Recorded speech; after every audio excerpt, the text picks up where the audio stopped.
Somehow, this is a universal truth that is grossly unknown. And may we say it loud and proud, because you knowing it genuinely changes everything, because you are connected to the cosmos, baby. And it is the cosmic purpose of life is to align with nature, to bloom, and then to connect to what is bigger than ourselves. If any of us are living against this truth, if any of us are materialistic, blaming, hateful, hedonistic, selfish, fearful, controlling, or manipulating to get what we want to benefit just ourselves, or only those who look like us or think like us in our own walled-off, falsely perceptual, illusioned identity group, in physics, that dissonance is an implosive and a self-collapsing state. And in medicine, that looks like a cancer cell that is stressed, diseased, extractive, and vampiric. I.e., if any of us are living against life as a whole, then we will genuinely and inevitably feel exhausted, like we are swimming against the tide, because we are swimming against the tide if we are living against the whole of life itself. Nature rewards alignment. Nature rewards synchrony, openness, radiance, depth, boldness, awareness, consideration of others, communication, golden-heartedness, humility, wisdom, adaptability, and harmonic expressions of beauty. These are all rewarded with pretty amazing things: extraordinary peace, life force, vibrance, energy, fearlessness, power, leadership, ease, well-being, laughter, and aliveness. Nature abhors a vacuum, and living vacuously and negatively is to exist in a siphoning vacuum state of taking instead of giving, of sucking the air out of a room and draining the life out of other people, where one long inhale of a lifetime of taking eventually buckles under its own lopsided weight. Darkness isn't cool, it's not hip, it's not edgy. Darkness is wrenchingly tragic because it seeks to pull everyone down with it. And a transactional existence, which is so normal now, it's ubiquitous, it's not just an empty, purposeless waste of life. It's imbalanced via the principles of nature, because transactional living is a self-serving plague, and everything in nature is relationship-based via a shared common purpose. Nature is dynamic and fluid, not stagnant and closed off.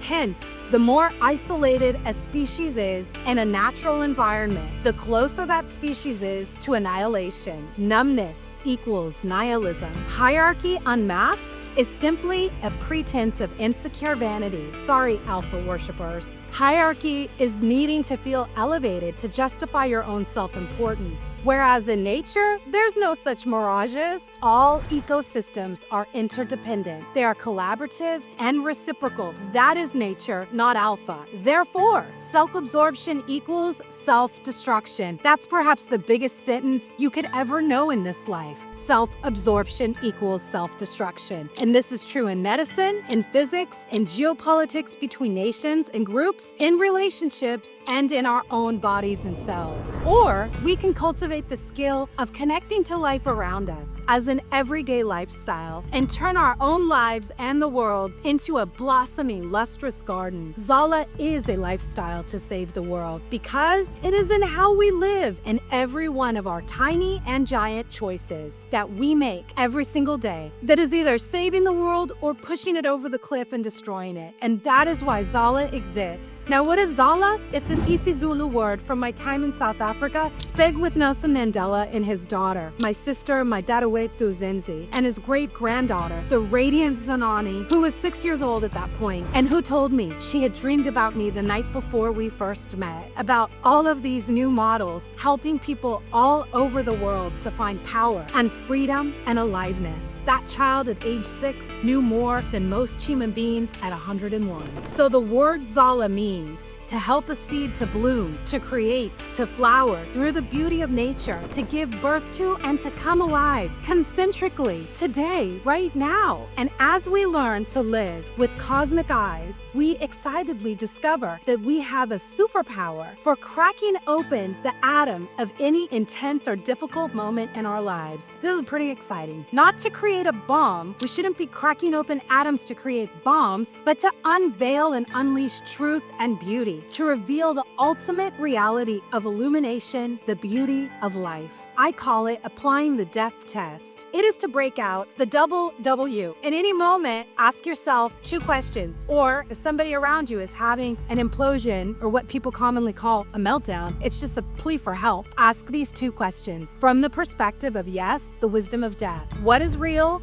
And what matters? This is the instant illuminator. And you will find that as you develop this capacity to ask and answer these 2 questions, you will waste about 95% less time in your life and remove 95% of the ensuing stress from all the drama that seeks to suck up our days, but only hollows us out in slow self-erosion. The deepest parts of us continuously yearn for meaning and beauty. If we are honest with ourselves, we know this. And the truth is, beauty is not at all about how we look. It's about unlocking the beauty of who we truly are internally and then sharing that with the world externally, which thereby alters the fabric of all temporal reality cosmically, not just for your life, but cosmically. Not just to manifest abundance just for you, but to help change and evolve the landscape of the entire human species and the fabric of our global society. Simply consider how automatic it is for the most kind, wonderful individuals we all know, how easily they can see the beauty in other people. But hoo-wee, when it comes to asking them to look at themselves, you know what happens? It's definitely very difficult for them. They're frequently ruthless, critical, so harsh, and so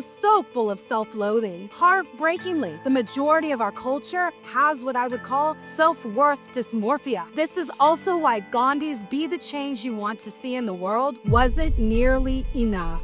It wasn't enough to substantially change anything, and evidentially, it hasn't really worked. Just look around at our world. And by the way, Gandhi's granddaughter, the shining Ela Gandhi, concurred when I told her that. The Gandhi family, the Mandela family, who I spent time with after my first book was published, I can tell you firsthand that they know we need to go far further than we have yet traveled, and we need new models to get us there. Cue the ZTOE as a new physics of the underneath, because the unseen foundations of life, the substrate, the intangibles, are arguably the most real, the most valuable, and are ultimately what life is all about. Love is an intangible. Truth, courage, honesty, joy, these are all intangibles. Seeing the humanity in others, all intangible. And having an active understanding of where every moment comes from, of knowing how to connect to the underneath in the world, and yes, in ourselves, is why we need a new physics. So, the ZTOE, this ZALA theory of everything, is also epistemological. That word means and signifies a new theory of knowledge. If you look at how we have collectively arrived at this moment in human evolution, it is largely defined by how we know what it is that we know. So clearly, yes, it's time for a new physics, one which moves us out of a laughably limited and cerebral, cycloptic left brain perception and vaults us into a whole brain, whole self-health as I call it, whole of life, clear and cogent awareness. Additionally, the time has also arrived for a new teleology, meaning a new theory of purpose. And this is the actual nucleus, if you will, to this new theory of physics. Up until now, for the majority of us, our purpose is understood as individual human beings only. And this has been defined by an atomized, life-in-a-bubble understanding of this self-centric individualism we've all been taught to live. Now, that way of life has proven to be disastrously pyrrhic. We need a new physics which enlarges our purpose in life to widen our lens beyond just helping ourselves, but about helping our worlds. This traces all the way back to ancient Greece, the birthplace of democracy, where it was debated that our life's focus should be either hedonia, all hedonistic self-gratification, or eudaimonia, a bit healthier of a self-focus, but still a self-focus, this time on well-being.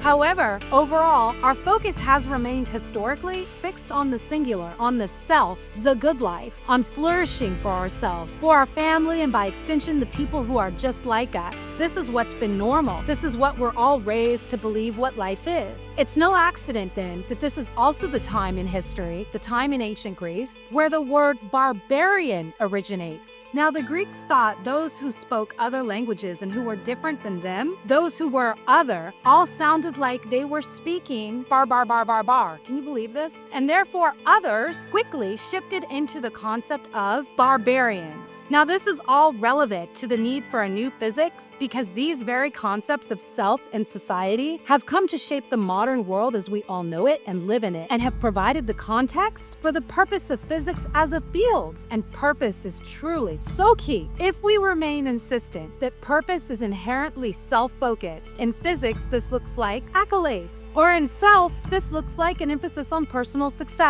Bluntly put, our species has rather little time left on the clock before we go extinct.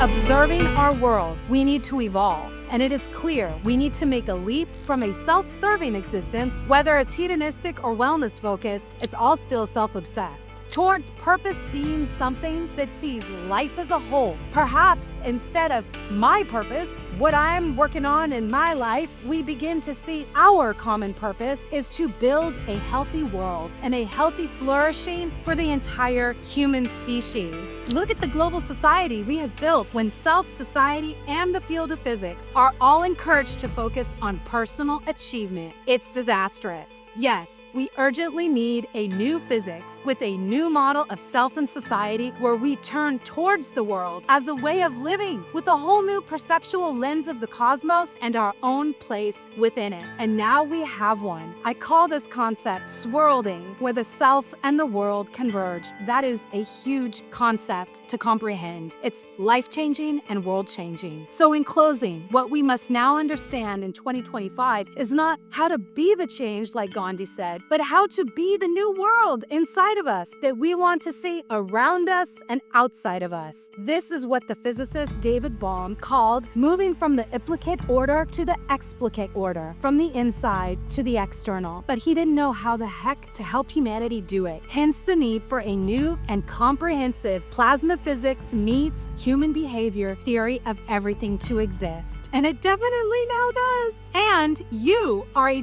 deeply meaningful part of this whole thing. It's all for you. So turn on some Fatumata Diawara and celebrate, because this is the beautiful world movement, which begins within us to then build and illuminate the world around us. And it was made for you to experience. The ZALA theory of everything is where reality and nature converge, and it is an immensely practical framework to break our ancient cycles of self-destruction and war in the human species, and to birth a beautiful new world from inside of us to outside of us, together. So let's soar. Soar means a shared objective awareness of reality. This is a power far greater than any weapon on earth, and it is actually way more fun than being sucked into this hell unleashed onto our planet, built for us to imprison ourselves in our own minds with exhaustion and isolation, to then keep fighting each other in a constantly distracted state, while simultaneously attempting to escape this swelling landscape of darkness globally that is consuming our entire species and our whole world. It's like one long, unending horror movie we're all living inside of. And why? It's making other people a whole lot of money. Hard? Nope.